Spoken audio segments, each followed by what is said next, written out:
புதிய தலைமுறை நேயர்களுக்கு வணக்கம். நம்மள பல பேருக்கு லைஃப் இன்சூரன்ஸ், ஹெல்த் இன்சூரன்ஸ் பத்தி நிறையவே தெரியும். பிரீமியம் தொகை பே பண்ணி அதற்கான பலன்களையும் அனுபவிச்சு வந்துட்டு இருப்போம்.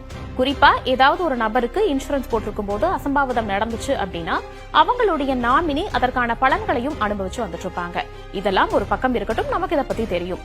இன்னொரு பக்கம் எந்த ஒரு அடிஷனல் பிரீமியம் தொகையுமே பே பண்ணாம நீங்க வச்சிருக்கக்கூடிய டெபிட் கார்டு, கிரெடிட் கார்டை மட்டுமே பயன்படுத்தி விபத்து காப்பீடு அப்படிங்கறத பெற முடியும். இது நிறைய பேருக்கு தெரியாமையும் இருக்கு. வங்கிகள் இதை பத்தின ஒரு தெளிவான விளக்கங்களையும் கொடுக்கிறது கிடையாது. இந்த விபத்து காப்பீடை பொறுத்த வரைக்குமே டெபிட் கார்டு, கிரெடிட் கார்டுல பெறுவது எப்படி, இதற்கான எலிஜிபிள் என்ன அப்படிங்கறத பத்தி விரிவாக பார்க்கலாம்.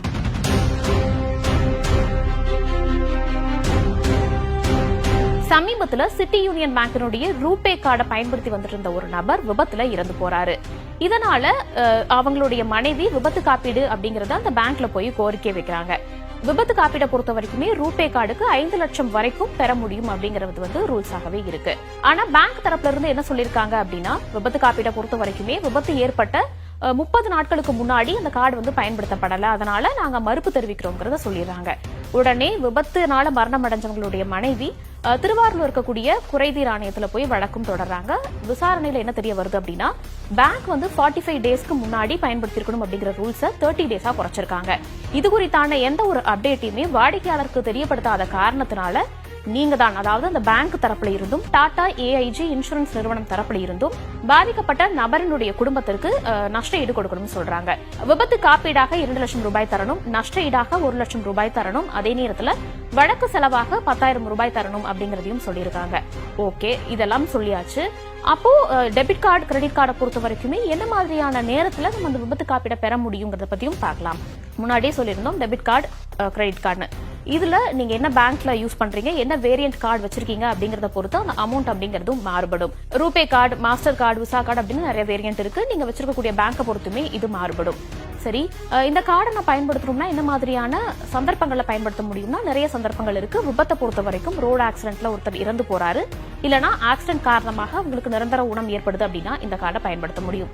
ஏர் ஆக்சிடென்ட்ஸ்க்குமே இது பொருந்தும். அதுவும் உங்க பேங்க்ல வச்சிருக்கக்கூடிய கார்டை பொறுத்து டிஃபர் ஆகும். சரி, இந்த விபத்து காப்பீடை பொறுத்த வரைக்குமே என்னென்ன எலிஜிபிலிட்டி இருக்குன்னா, விபத்து நடந்து அதற்கு முன்னாடி 30 நாட்கள்ல அந்த ஏடிஎம் இல்லைன்னா கிரெடிட் கார்டை நீங்க பயன்படுத்தி இருக்கணும். இந்த 30 டேஸ் அப்படிங்கிறது பேங்க் பொறுத்து டிஃபர் ஆகும் அப்படிங்கறதும் நம்ம நோட் பண்ணிக்கணும். ஏடிஎம் எப்படி பயன்படுத்தி இருக்கணும், அந்த கார்டை எப்படி பயன்படுத்திருக்கணும் அப்படின்னா, ஏதாவது இடத்துல நீங்க ஸ்வைப் பண்ணிருக்கணும், இல்லைன்னா பணம் எடுத்திருக்கணும் அப்படின்னா அதுவுமே பேங்கை பொறுத்து நிறைய இடங்கள்ல மாறுபடும்.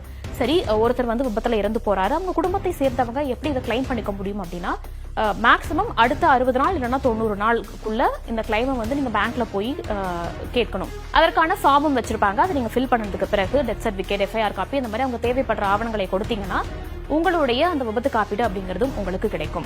நிறைய பேருக்கு சந்தேகமும் ஏற்படும். விபத்தால இறந்த நபர் இல்லைன்னா பாதிக்கப்பட்ட நபர் நிறைய கார்டு வச்சிருக்காங்க, நிறைய பேங்க்ல இருந்து கார்டு வச்சிருக்காங்க, எல்லா கார்டை பயன்படுத்தியுமே இந்த விபத்து காப்பீடை நம்ம பெற முடியுமான்னு கேட்டா அது அப்ளிகபிள் ஆகாது. ஏதாவது ஒரு கார்டை மட்டும் தான் உங்களால யூஸ் பண்ணிக்க முடியும். பேங்க்ல அக்கௌண்ட் ஓபன் பண்ணும்போது இதற்கான டீடைல்ஸ் நீங்க கண்டிப்பா கேட்டு தெரிஞ்சுக்கலாம். அப்படி இல்லாத பட்சத்துல இப்பவே உங்க பேங்க்ல நீங்க என்ன கார்டு வச்சிருக்கீங்க அப்படிங்கிறதுக்கான விவரத்தையும் கேட்டு தெரிஞ்சுக்கிட்டீங்கன்னா அவசர காலத்துல இது பெரிய உதவியாகவே இருக்கும். இது பப்ளிக் செக்டார் மற்றும் பிரைவேட் செக்டார் பேங்க்குக்கும் பொருந்தும் அப்படிங்கிறது முக்கியமான விஷயமாக பார்க்கப்படுது.